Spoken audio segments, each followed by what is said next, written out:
नमस्कार। Shri MB. Karnawat high school Palanpur द्वारा चालता ऑनलाइन शिक्षणना वर्गों में धोरण 11 कॉमर्सना बधा ज विद्यार्थीओनुं स्वागत।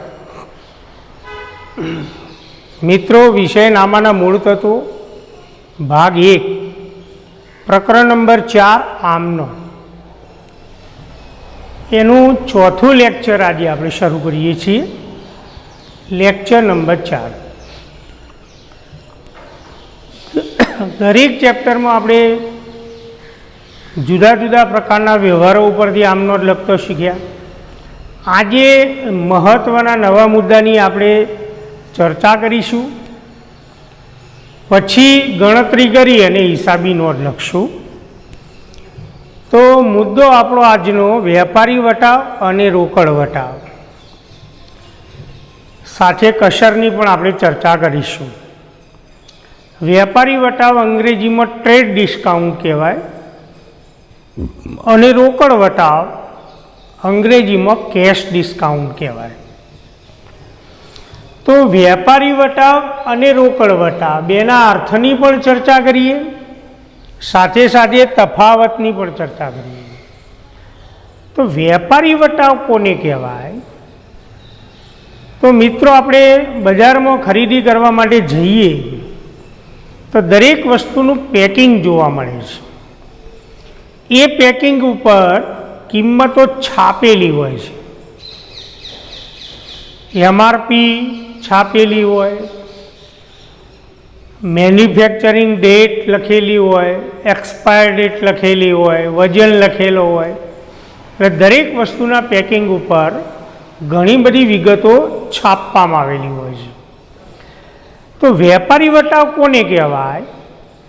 તો જ્યારે ઉત્પાદક પાસેથી ઉત્પાદિત થયેલો માલ છૂટક વેપારી પાસે આવે અને છૂટક વેપારી वस्तुनी छापेली किंमते माल वेचे, तेम छतां तेने नफो मळी रहे ए हेतुथी वस्तुनी छापेली किंमतमांथी जे वटाव कापी आपवामां आवे छे तेने वेपारी वटाव तरीके ओळखवामां आवे छे। वस्तुनी छापेली किंमत, तो वस्तुनी छापेली किंमत ने बीजा शब्दों में केटलॉग किंमत पण कहेवाय। वस्तुनी छापेली किंमत अथवा केटलॉग किंमत। फरीथी वस्तुनी छापेली किंमत मांथी जे वटाव कापी आपवामां आवे छे तेने वेपारी वटाव तरीके ओळखवामां आवे छे। तो वस्तुनी केटलॉग किंमत उत्पादके नक्की करी होय, ए किंमते छूटक वेपारी बजार में माल वेचे तेम छतां तेने खर्च काढतो नफो मळी रहे ए हेतुथी जे वळतर कापी आपवामां आवे छे तेने वेपारी वटाव अंग्रेजी में ट्रेड डिस्काउंट तरीके ओळखवामां आवे छे। आ वेपारी वटाव बाद थाय, छापेली किंमतमांथी बाद थाय, परंतु हिसाबी चोपड़े नोंध करवामां आवती नथी। एटले के मित्रों, वेपारी वटाव बाद थाय पण हिसाबी चोपड़े नोंध करवामां आवती नथी। मालनी खरीदी वखते वेचनार खरीदनार ने वेपारी वटाव कापी आपे छे। मालना वेचाण वखते આપણે કોઈ ગ્રાહકને માલ ઉધાર વેચીએ કે રોકડેથી વેચીએ તો વેપારી ગ્રાહકને જે વટાવ કાપી આપે એ પણ વેપારી વટાવ। તો ખરીદી કે વેચાણ વખતે વેપારી વટાવ આપવામાં આવે છે। આ વેપારી વટાવ બાદ થાય પણ એની ચોપડે નોંધ કરવામાં આવતી નથી। બીજો મુદ્દો કે ઉધાર વ્યવહાર હોય, માલની ઉધાર ખરીદી કે मालनी रोकड़ खरीदी, मालनु उधार वेचाण के मालनु रोकड़ वेचाण, उधार व्यवहार होय के रोकड़ व्यवहार होय, वेपारी वटाव सौ प्रथम बात करवामां आवे छे। पण एनी नोंध હિસાબી ચોપડે થતી નથી.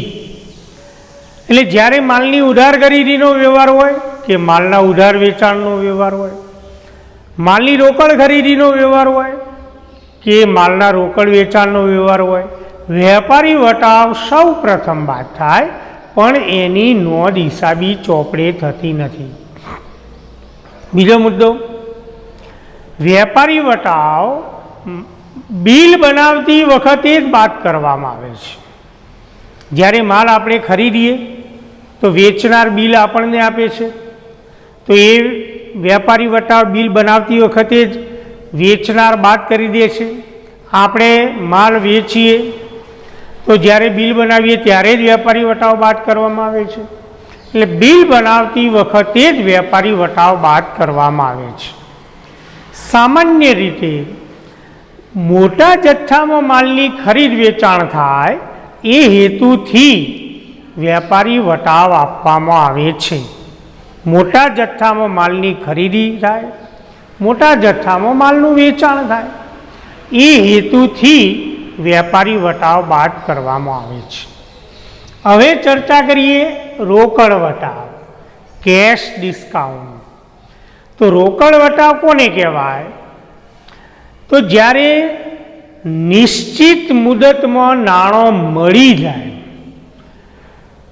નિશ્ચિત મુદતમાં નાણું મળી જાય એ હેતુથી જે વળતર આપવામાં આવે તેને રોકડ વટાવ તરીકે ઓળખવામાં આવે છે.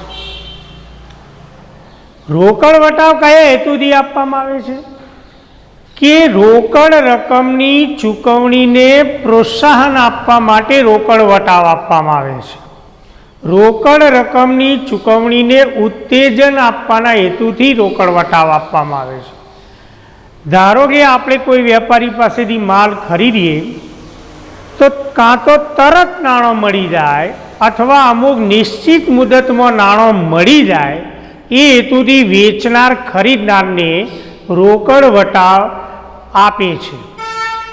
આપણે કોઈ ગ્રાહકને માલ વેચીએ તો તરત નાણું મળી જાય અથવા નિશ્ચિત મુદતમાં નાણું મળી જાય, તે હેતુથી ગ્રાહકને જે વટાવ આપવામાં આવે તેને રોકડ વટાવ તરીકે ઓળખવામાં આવે છે.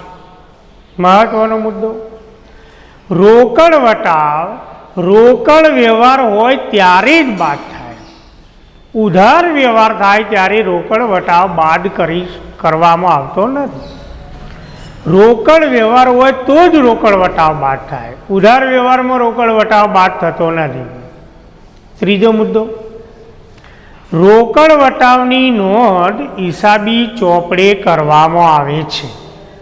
વેપારી વટાવની નોંધ હિસાબી ચોપડે થતી નથી મિત્રો, પણ રોકડ વટાવની નોંધ હિસાબી ચોપડે કરવામાં આવે છે. રોકડ રકમની ચૂકવણીને ઉત્તેજન આપવાના હેતુથી રોકડ વટાવ આપવામાં આવે છે. મહત્વનો મુદ્દો, રોકડ વટાવ બિલ બનાવતી વખતે બાદ કરવામાં આવતો નથી, પણ જ્યારે નાણું મળી જાય ત્યારે રોકડ વટાવ બાદ કરવામાં આવે છે. તો આ વેપારી વટાવ અને રોકડ વટાવના મહત્વના મુદ્દા હતા. રોકડ વટાવના મિત્રો ફરીથી વટાવના મુખ્ય બે પ્રકાર, એક વેપારી વટાવ, બીજો રોકડ વટાવ. વટાવના બે પ્રકાર, એક વેપારી વટાવ, બીજો રોકડ વટાવ. વેપારી વટાવ ઉધાર વ્યવહાર હોય કે રોકડ વ્યવહાર હોય બાદ થાય, પણ નામાના ચોપડે નોંધ થતી નથી. જ્યારે રોકડ વટાવ રોકડ વ્યવહાર હોય ત્યારે જ બાદ થાય અને એની નોંધ હિસાબી ચોપડે કરવામાં આવે છે. રોકડ વટાવના બે પેટા પ્રકાર, એક આપેલ વટાવ અને બીજો મળેલ વટાવ. વેપારી વટાવ એ ઉત્પાદક કે ખરીદનાર કોઈના માટે ખર્ચ કે આવક નથી, પણ રોકડ વટાવ એ ખર્ચ કે આવક હોઈ શકે. તો રોકડ વટાવના બે પેટા પ્રકાર, એક આપેલ વટાવ, બીજો મળેલ વટાવ. આપેલ વટાવ કોને કહેવાય? તો જ્યારે ગ્રાહકને માલ રોકડેથી વેચવામાં આવે તો ગ્રાહકને જે વટાવ આપવામાં આવે તે વટાવ આપણા માટે આપેલ વટાવ કહેવાય. આપેલ વટાવ એ ધંધાનો ખર્ચ છે. મળેલ વટાવ કોને કહેવાય? કે જ્યારે કોઈ વેપારી પાસેથી માલ રોકડેથી ખરીદવામાં આવે તો વેપારી ખરીદનારને જે વટાવ આપે તો એ વટાવને મળેલ વટાવ કહેવાય. મળેલ વટાવ એ આવક છે. આપેલ વટાવ એ ખર્ચ, મળેલ વટાવ એ આવક કહેવાય. રોકડ વટાવના બે પેટા પ્રકાર, એક આપેલ વટાવ જે ખર્ચ છે, બીજો મળેલ વટાવ જે આવક છે. માટે જ્યારે હિસાબી નોંધો લખીએ તો વટાવ ખાતું એ ઉપજ ખર્ચનું ખાતું છે. રોકડ વટાવ ખાતું એ ઉપજ ખર્ચનું ખાતું છે. માટે ઉપજ ખર્ચના ખાતાના નિયમનો ઉપયોગ થાય. ખર્ચ કે નુકસાન ખાતે ઉધાર, આવક કે લાભ ખાતે જમા. તો આપેલ વટાવ એ ખર્ચ છે, માટે આપેલ વટાવનું ખાતું હંમેશા ઉધાર થાય. મળેલ વટાવ એ આવક છે, માટે મળેલ વટાવ આવક છે, માટે મળેલ વટાવનું ખાતું જમા થાય. જ્યારે ગ્રાહકને માલ રોકડેથી વેચીએ તો આપણે ગ્રાહકને જે વટાવ આપીએ એ આપણા માટે આપેલ વટાવ. આપેલ વટાવ એ ખર્ચ છે, માટે આપેલ વટાવ ખાતે ઉધાર.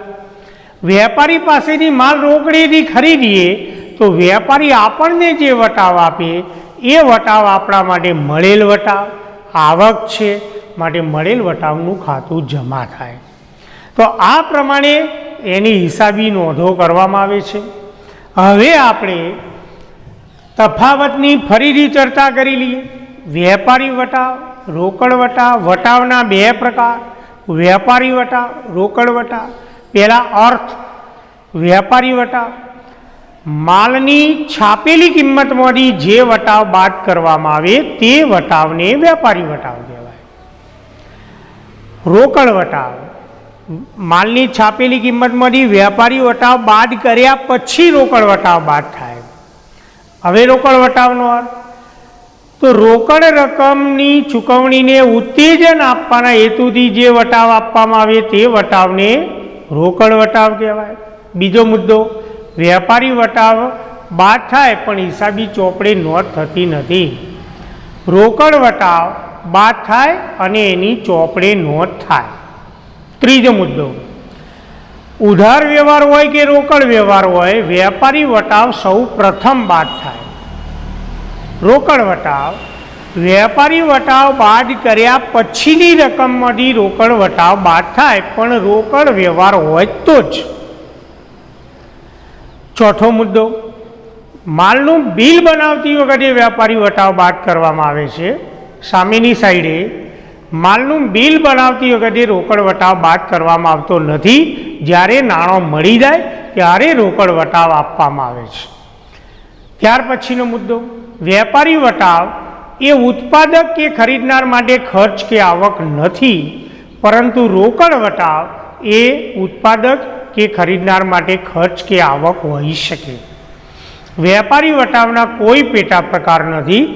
રોકડ વટાવના બે પેટા પ્રકાર, એક મળેલ વટાવ, બીજો આપેલ વટાવ. મળેલ વટાવ એ આવક છે, આપેલ વટાવ એ ખર્ચ. હવે મિત્રો એની એ અંગેના વ્યવહારોની ગણતરી કરી અને આપણે એની હિસાબી નોંધો લખીએ એટલે મુદ્દો ક્લિયર થઈ જાય. આ મુદ્દો વેપારી વટાવ રોકડ વટાવનો પેટા નોંધોના ચેપ્ટરની અંદર પણ આવશે. 2020 મે 8 તારીખ અભિષેક પાસેથી 30,000નો માલ 10% વેપારી વટાવે ખરીદ્યો. માલની ખરીદીનો વ્યવહાર, વેપારી વટાવ 10%. પહેલાં નિર્ણય લઈશું કે આ વ્યવહાર ઉધાર છે કે રોકડ. તો વ્યક્તિનું નામ આપ્યું છે અભિષેક, વેચનારનું નામ અભિષેક. રોકડ ચેક શબ્દનો ઉલ્લેખ નથી, માટે ઉધાર વ્યવહાર. ઉધાર વ્યવહાર છે, અંદર રોકડ વટાવનો ઉલ્લેખ નથી, વેપારી વટાવનો ઉલ્લેખ છે. તો વેપારી વટાવ રોકડ વ્યવહાર હોય તો પણ બાદ થાય, ઉધાર વ્યવહાર હોય તો પણ બાદ થાય. તો આપણે 30,000ના માલમાંથી 10% લેખે વેપારી વટાવ બાદ કરીશું. માલની ખરીદી 30,000ની કરી, એમાંથી -10% વેપારી વટાવ બાદ કરીએ તો 30,000ના 10% 3,000 બાદ કરીએ એટલે 27,000.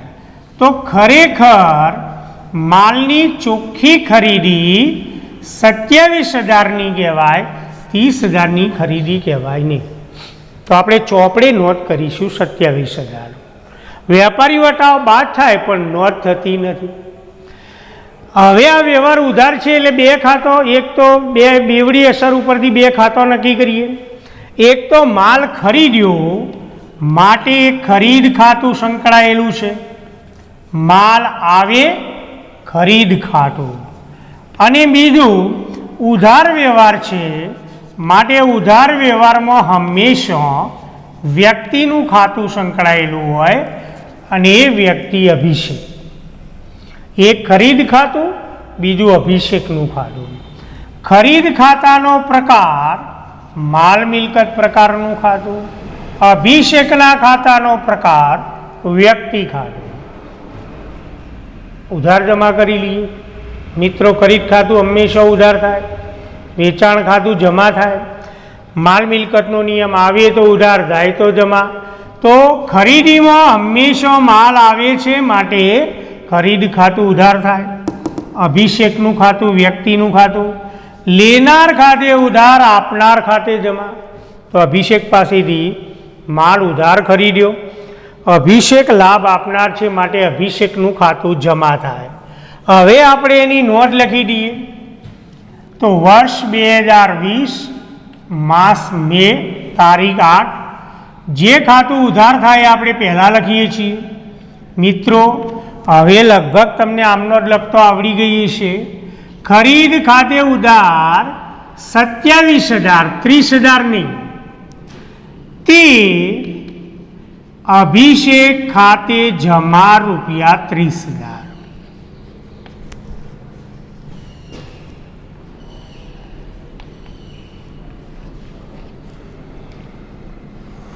બાબત જે હાલ આપણે લખતા નથી મિત્રો, આમનો જ લખો એટલે બાબત જે ફરજિયાત લખવાની. ઉધાર વ્યવહાર એટલે મિત્રો દેવાદાર લેણદારનો સંબંધ બનશે, આવું વિચારતા જવાનું. તો અભિષેક પાસેથી માલ ઉધાર ખરીદ્યો, અભિષેક લાભ આપનાર છે, અભિષેક આપણા ધંધાના લેણદાર બન્યા, આપણે દેવાદાર બન્યા. ધંધો દેવાદાર. 27,000 આપણા ધંધા માટે દેવું થયું, અભિષેક માટે લેણું થયું. એટલે મિત્રો ઉધાર વ્યવહાર હોય કે રોકડ વ્યવહાર હોય, વેપારી વટાવ બાદ થાય પણ ચોપડે નોંધ થતી નથી. હવે બીજો વ્યવહાર,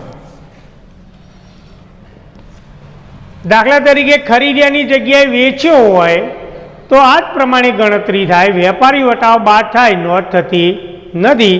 તો 30,000ના 10%, 3,000 વેપારી વટાવ બાદ કરી એટલે 27,000નો માલ વેચ્યો. ધારો કે અભિષેકને વેચ્યો તો અભિષેક ખાતે ઉધાર રૂપિયા 27,000, તે વેચાણ ખાતે જમા રૂપિયા 27,000. વિરેન્દ્ર પાસેથી રૂપિયા 20,000નો માલ 10% વેપારી વટાવે અને 2% રોકડ વટાવે રોકડેથી ખરીદ્યો. પહેલાં નિર્ણય લઈએ કે આ ઉધાર વ્યવહાર કહેવાય કે રોકડ વ્યવહાર.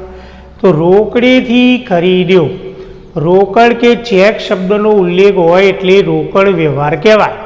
તો આ માલ રોકડેથી ખરીદ્યો તો આ વ્યવહાર રોકડ છે. તો મિત્રો બે વટાવ આવ્યા, 10% વેપારી વટાવ, 2% રોકડ વટાવ. રોકડ વ્યવહાર હોય ત્યારે બંને વટાવ બાદ થાય. પહેલાં વેપારી વટાવ બાદ થાય, પછી રોકડ વટાવ બાદ થાય. તો હવે આપણે ગણતરી કરીએ તો વિરેન્દ્ર પાસેથી 20,000 રૂપિયાનો માલ 10% વેપારી વટાવ. સૌ પ્રથમ વેપારી વટાવ બાદ થાય. તો 20,000ના 10% એટલે 2,000 બાદ કરીએ એટલે 18,000. તો માલની ચોખ્ખી ખરીદી 18,000ની કહેવાય, 20,000ની કહેવાય નહીં. 2,000 વેપારી વટાવ બાદ થાય પણ નોંધ થતી નથી, એની નોંધ નહીં કરીએ.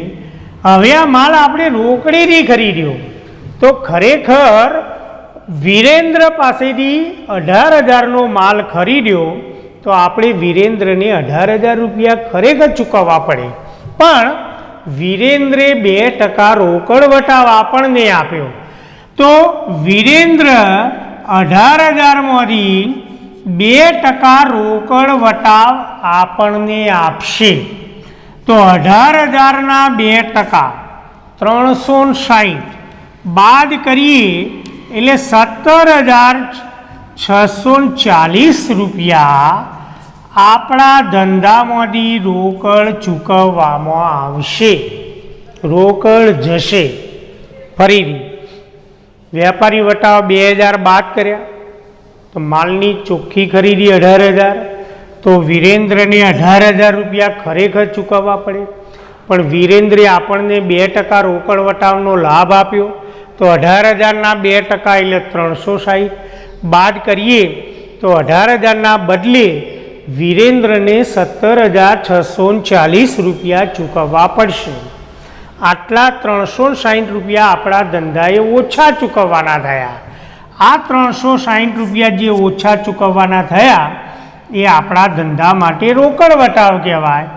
આપણને ફાયદો થયો માટે આને મળેલ વટાવ કહેવાય, અને મળેલ વટાવ એ ધંધાની આવક છે, માટે મળેલ વટાવનું ખાતું જમા કરવું પડે.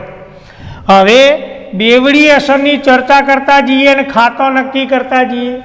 એક તો માલની ખરીદી કરીએ તો માલ આવે માટે ખરીદ ખાતું સંકળાયેલું છે. બીજું રોકડ વ્યવહાર છે, તો રોકડ જાય છે તો રોકડ જાય રોકડ ખાતું સંકળાયેલું છે, અને આ રોકડ વટાવ બાદ પણ થાય અને એની નોંધ પણ થાય. તો રોકડ વટાવના 2 પેટા પ્રકાર, એક આપેલ વટાવ અને બીજો મળેલ વટાવ. તો આપણને ફાયદો થયો માટે મળેલ વટાવ, અને જો નુકસાન થાય તો એ આપણા ધંધા માટે આપેલ વટાવ. 3 ખાતો સંકળાયેલો છે. ખાતાનો પ્રકાર: ખરીદ ખાતું, માલ મિલકત પ્રકારનું ખાતું; રોકડ ખાતું, માલ મિલકત પ્રકારનું ખાતું; મળેલ વટાવનું ખાતું, ઉપજ ખર્ચ પ્રકારનું ખાતું. ખરીદ ખાતું મિત્રો હંમેશા ઉધાર થાય, માલ આવે છે માટે ખરીદ ખાતું ઉધાર. રોકડ ખાતું માલ મિલકતનું આવે તો ઉધાર, જાય તો જમા. તો માલ આવે પણ રોકડ જાય, રોકડ ધંધામાંથી જાય છે માટે રોકડ ખાતું જમા થાય. મળેલ વટાવ ઉપજ ખર્ચનું ખાતું, ખર્ચ કે નુકસાન હોય તો ઉધાર, અને આવક કે લાભ હોય તો જમા. તો મળેલ વટાવ આવક છે માટે મળેલ વટાવનું ખાતું જમા. મિત્રો જ્યારે નોંધો લખો તો રોકડ કે બેંક ખાતું જમા થતું હોય તો સાથે સાથે આ મળેલ વટાવ ખાતું પણ જમા થાય. રોકડ કે બેંક ખાતું ઉધાર થતું હોય ત્યારે આપેલ વટાવ ખાતું પણ ઉધાર થાય. તો ખરીદ ખાતું ઉધાર થશે અને રોકડ ખાતું અને મળેલ વટાવ ખાતું એ બંને જમા થશે. તો હવે એની નોંધ લખીએ. તો ખરીદ ખાતે ઉધાર, ધંધામાં માલ આવે છે માટે ખરીદ ખાતે ઉધાર. માલની ચોખ્ખી ખરીદી 18,000. રોકડ જાય છે માટે તે રોકડ ખાતે જમા 17,640. ફાયદો થયો મળેલ વટાવ, તો મળેલ વટાવે ધંધાની આવક છે માટે મળેલ વટાવ ખાતે જમા 360. સંયુક્ત નોંધ કહેવાય. મિત્રો આપણે ભણી ગયા, એક કરતો વધારે ખાતો ઉધાર થાય કે એક કરતો વધારે ખાતો જમા થાય તો એવી નોંધને સંયુક્ત નોંધ તરીકે ઓળખવામાં આવે છે. હવે મિત્રો આના ઉદાહરણમાં આપણે થોડોક ફેરફાર કરી દઈએ કે અહીંયા માલની ખરીદીનો વ્યવહાર હતો, એના બદલે વેચાણનો વ્યવહાર કરી દઈએ. વીરેન્દ્રને 20,000નો માલ 10% વેપારી વટાવ અને 2%ના રોકડ વટાવે રોકડેથી વેચ્યો, ખરીદીના બદલે વેચાણમાં. તો રોકડેથી વેચ્યો એટલે રોકડ વ્યવહાર. રોકડ વ્યવહાર છે તો સૌથી પહેલાં આપણે વેપારી વટાવ બાદ કરીએ, પછી રોકડ વટાવ બાદ થાય. તો 20,000નો માલ વેચ્યો એમાંની સૌ પ્રથમ 10% વેપારી વટાવ બાદ કરીએ. તો 20,000ના 10% એટલે 2,000 બાદ કરીએ તો 18,000. તો માલનું ચોખ્ખું વેચાણ 18,000નું કહેવાય. વેપારી વટાવ બાદ થાય પણ નોંધ થતી નથી. તો 18,000નો માલ વેચ્યો પણ રોકડેથી વેચ્યો. તો આપણે જે ગ્રાહકને માલ રોકડેથી વેચ્યો તો એ ગ્રાહક પાસેથી ખરેખર આપણું લેણું 18,000 કહેવાય, પણ આપણે ગ્રાહકને 2% રોકડ વટાવે માલ વેચ્યો, એટલે કે આપણે ગ્રાહકને 2% વટાવનો લાભ આપ્યો. તો 18,000માંથી 2% રોકડ વટાવ બાદ કરીએ તો 18,000ના 2% 360 બાદ કરીએ તો 17,640 રૂપિયા ગ્રાહક પાસેથી આપણને મળશે. ખરેખર આપણું લેણું 18,000, પણ ગ્રાહકને 2% રોકડ વટાવનો લાભ આપ્યો માટે 18,000માંથી 2% લેખે 360 બાદ કરીએ એટલે ગ્રાહક પાસેથી આપણને રોકડ મળશે 17,640. હવે આપણે ખાતો નક્કી કરીએ. એક તો માલ વેચ્યો માટે વેચાણ ખાતું સંકળાયેલું છે. બીજું રોકડ વ્યવહાર છે માટે રોકડ ખાતું સંકળાયેલું છે. અને ત્રીજું આપણને 360 રૂપિયા ગ્રાહકને આપણે રોકડ વટાવ આપ્યો, 360 રૂપિયા આપણને ઓછા મળ્યા. તો આ 360 રોકડ વટાવ આપણને ઓછા મળ્યા માટે આ રોકડ વટાવ આપણા ધંધાનો ખર્ચ છે. એના માટે આવક છે, આપણા માટે ખર્ચ છે. માટે આ વટાવ એ આપણા ધંધાનો ખર્ચ છે, માટે આપેલ વટાવ ખાતું સંકળાયેલું છે. રોકડ વટાવ એના 2 પ્રકાર, આપેલ વટાવ, મળેલ વટાવ. તો આ એક પ્રકારનો રોકડ વટાવ, પણ આ રોકડ વટાવ આપણા ધંધાનો ખર્ચ છે માટે આપેલ વટાવ કહેવાય. વેચાણ ખાતાનો પ્રકાર માલ મિલકત પ્રકારનું ખાતું, રોકડ ખાતાનો પ્રકાર માલ મિલકત, અને આપેલ વટાવ ખાતાનો પ્રકાર ઉપજ ખર્ચ. ઉધાર જમા કરીએ. ખરીદ ખાતું મિત્રો હંમેશા ઉધાર થાય. વેચાણ ખાતું જમા થાય, આવે તો ઉધાર, જાય તો જમા. રોકડ આવે તો ઉધાર, જાય તો જમા. તો રોકડ ધંધામાં આવે છે માટે રોકડ ખાતું ઉધાર થાય. આપેલ વટાવ ખાતું ઉપજ ખર્ચનું ખાતું, ખર્ચ કે નુકસાન ખાતે ઉધાર, આવક કે લાભ હોય તો જમા. તો આપેલ વટાવ એ ધંધાનો ખર્ચ છે માટે આપેલ વટાવ ખાતું ઉધાર થાય. રોકડ કે બેંક ખાતું ઉધાર થતું હોય ત્યારે વટાવ ખાતું ઉધાર જ થાય. 2 ખાતો ઉધાર થયો, 1 ખાતું જમા થયું. હવે આપણે એની નોંધ લખી દઈએ. ધારો કે તારીખ 9, તો રોકડ ધંધામાં આવે છે માટે રોકડ ખાતે ઉધાર 17,640. આપેલ વટાવે ધંધાનો ખર્ચ છે. ઉપજ ખર્ચના નિયમ મુજબ ખર્ચનું ખાતું ઉધાર થાય. તે માલ ધંધામાંથી જાય છે માટે તે વેચાણ ખાતે જમા 18,000. તો મિત્રો એક મળેલ વટાવનું ઉદાહરણ, બીજું આપેલ વટાવના ઉદાહરણની ચર્ચા કરી. ફરીથી મિત્રો, વેપારી વટાવ રોકડ વ્યવહાર હોય કે ઉધાર વ્યવહાર સૌ પ્રથમ બાદ થાય. રોકડ વટાવ રોકડ વ્યવહાર હોય તો જ બાદ થાય. રોકડ વટાવનો જો આપણને ફાયદો થતો હોય તો મળેલ વટાવ કહેવાય, મળેલ વટાવ ખાતું જમા થાય, અને રોકડ વટાવે ધંધાનો જો ખર્ચ હોય તો આપેલ વટાવ ખાતું ઉધાર કરવું પડે. એટલે આપેલ વટાવ, મળેલ વટાવ, વેપારી વટાવની આપણે ઉદાહરણ સહિત ચર્ચા કરી. હવે એક છેલ્લો મુદ્દો મિત્રો, નવો મુદ્દો, કશર. વટાવ અને કશર બંને જુદા અર્થ ધરાવતા શબ્દો છે. આ વટાવની આપણે ચર્ચા કરી, ટકાવારીમાં હોય. પણ કશર કોને કહેવાય? તો જ્યારે દેવા કે લેણાની વસૂલાત કે ચૂકવણી વખતે જાણી બૂજીને જે રકમ ઓછી આપવામાં આવે કે જે રકમ ઓછી લેવામાં આવે તેને કશર કહેવાય. ફરીથી, દેવા કે લેણાની વસૂલાત કે ચૂકવણી કરતી વખતે જાણી બૂજીને જે રકમ ઓછી લેવામાં આવે કે આપવામાં આવે તેને કશર તરીકે ઓળખવામાં આવે છે. કશર એ ખર્ચ પણ હોઈ શકે અને આવક પણ હોઈ શકે. કશર ખાતું એ ઉપજ ખર્ચનું ખાતું છે, માટે ઉપજ ખર્ચ ખાતાનો નિયમ લાગુ પડે.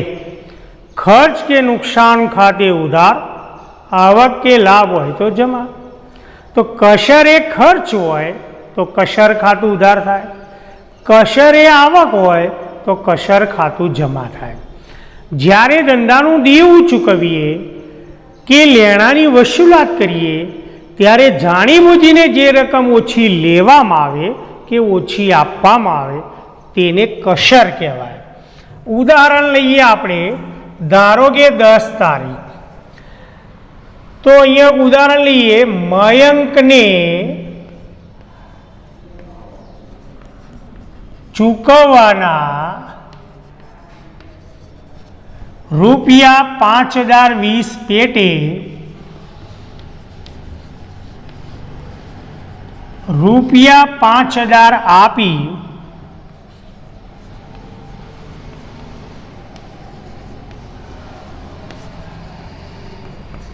હિસાબ ચૂકતે કર્યો. મયંકને ચૂકવવાના 5020 રૂપિયા પેટે રૂપિયા 5000 આપી હિસાબ ચૂકતે કર્યો.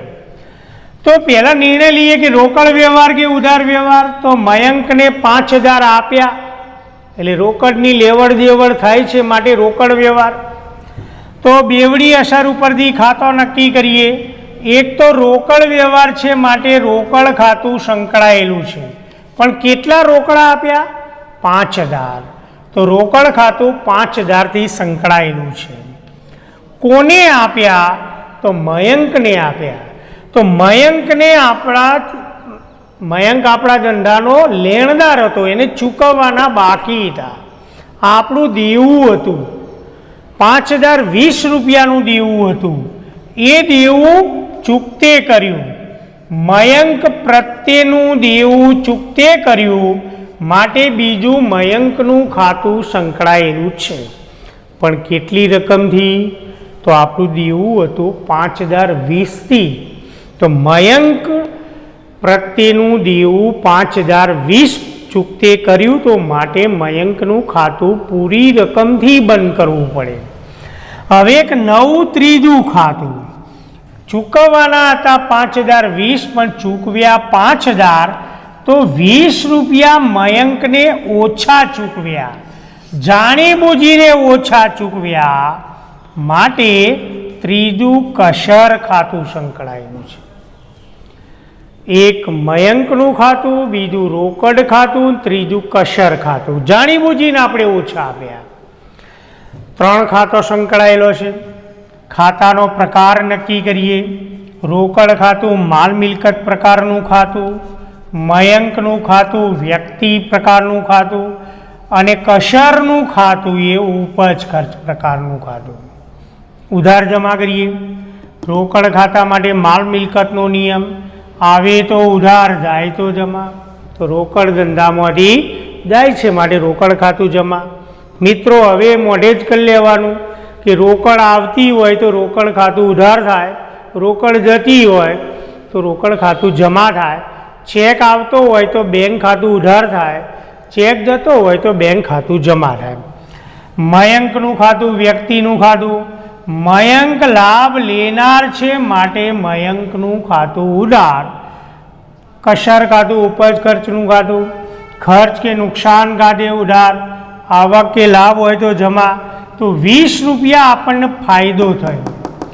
ચૂકવવાના હતા 5000, 20 પણ ચૂકવ્યા 5000, તો 20 રૂપિયા આપણને ફાયદો થયો. તો આ કસર આપણા ધંધા માટે આવક છે, માટે કસરનું ખાતું જમા કરવું પડે. હવે ઉધાર જમા કરીએ. ધારો કે અહીંયા તારીખ આપણે 10 લીધી. મયંક લાભ લેનાર છે માટે મયંક ખાતે ઉધાર પૂરી રકમ 5020 રોકડ ધંધામાંથી જાય છે માટે તે રોકડ ખાતે જમા રૂપિયા 5000. ફાયદો થયો 20 રૂપિયાનો ફાયદો થયો. કસરે આ વ્યવહારમાં આવક છે માટે કસરનું ખાતું જમા કરવું પડે. વટાવની માફક જ રોકડ કે બેંક ખાતું ઉધાર થાય તો વટાવ ખાતું પણ ઉધાર થાય, રોકડ કે બેંક ખાતું જમા થાય તો વટાવ ખાતું પણ જમા થાય. એ જ બાબત કસર ખાતાને પણ લાગુ પડશે. તો મિત્રો, આજે આપણે બહુ મહત્ત્વના ટૉપિકની ચર્ચા કરી. વેપારી વટાવ, રોકડ વટાવ. વટાવના 2 પ્રકાર, વેપારી વટાવ, રોકડ વટાવ. રોકડ વટાવના 2 પેટા પ્રકાર, આપેલ વટાવ, મળેલ વટાવ. અર્થની ચર્ચા કરી, તફાવતની ચર્ચા કરી, ગણતરી કરી અને હિસાબી નોંધો લખી. કસરની પણ આપણે ચર્ચા કરી. તો હવે આ વટાવના સંદર્ભમાં પાઠ્યપુસ્તકમાં ઘણા દાખલામાં વ્યવહારો આપેલા છે. તો ઘેર બેઠા પ્રેક્ટિસ કરજો એટલે વટાવનો ખ્યાલ આવી જાય. આ પ્રમાણેનું થોડુંક કાર્ય કરશો એટલે કયું ખાતું ઉધાર થાય, કયું ખાતું જમા થાય એનો ખ્યાલ આવી જશે. આ સાથે આજે આપણે લેક્ચર નંબર 4 પૂર્ણ કરીએ છીએ. ધન્યવાદ.